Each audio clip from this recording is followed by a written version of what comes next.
আমি ভয় খোৱা মানুহ নহয়, আমি মাটিৰ কাৰণে যুঁজি আছোঁ, কোনো চুৰ ডকাইত নহয়। ইমান যদি দম আছে সেই নগাক কিয় খেদিব নোৱাৰিলে? ইমান যদি দম আছে অৰুণাচলক কেলে মাটি এৰি দিলে? ইমান যদি দম আছে আজি পুঁজিপতি আদানী আম্বানীক বিঘাই বিঘাই মাটি দিব, ৰামদেৱক বিঘাই বিঘাই মাটি দিব।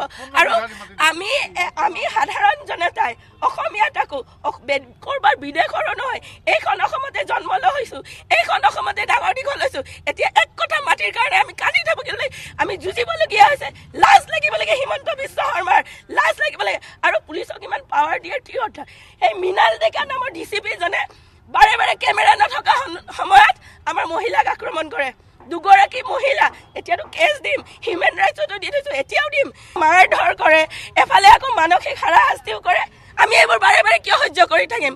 যিখন চৰকাৰে জাতি মাটি ভেটিৰ কথা কয় তেওঁলোকে পুহি ৰাখিছে, তেওঁলোকৰ ভেৰণীয়া গুণ্ডা পুলিচ বাহিনী খিলঞ্জীয়াৰ কথা কয় বাৰে বাৰে। খিলঞ্জী আজি বাটত মুখ্যমন্ত্ৰীয়ে নিজে কৈছিলে যে উচ্ছেদ কৰিলেও উচ্ছেদিত জজ যাওক, সেইকাৰণে আমি আমাৰ পুৰণা ভেটি মাটি ঘূৰাই ল'বলৈ গৈছোঁ।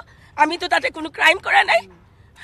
আমাৰ ঘৰ আমি গণতান্ত্ৰিকভাৱে আন্দোলন কৰি আছোঁ, আমাৰ ঘৰ ভাঙিছে, আমাক পুনৰ সংস্থাপন দিম বুলি কৈছিলে, আমাক পুনৰ সংস্থাপন দিয়া নাই। সেইকাৰণে আমাৰ প্ৰতিবাদ চলি আছে আৰু চলি থাকিব।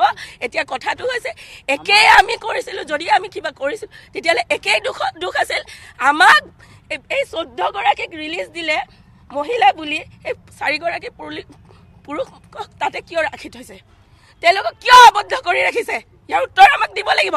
এতিয়া আমি একো বুজি নাপাওঁ। তেওঁলোকক যদি উলিয়াই নিদিয়ে আমি ইয়াতে বহিম, ইয়াৰ পৰা নিহিলোঁ। আমাৰ মানুহে মাইকী মানুহ কেইগৰাকী টয়লেট বিচাৰি আছে, যে দিনটো থাকিছে ন, টয়লেট কৰিবলৈ টয়লেট বিচাৰি আছে। টয়লেট কি কৈছে? ইয়াত বোলে আমাৰ টয়লেট নাই। আমি সুধিছোঁ লেডিজ পুলিচে ক'ত টয়লেট কৰে বোলে, নাই বোলে আমাৰ ইয়াত টয়লেটৰ একো ব্যৱস্থাই নাই। এখন থানাত টয়লেটৰ ব্যৱস্থা নাই, কেনেকুৱা লজ্জাজনক কথা।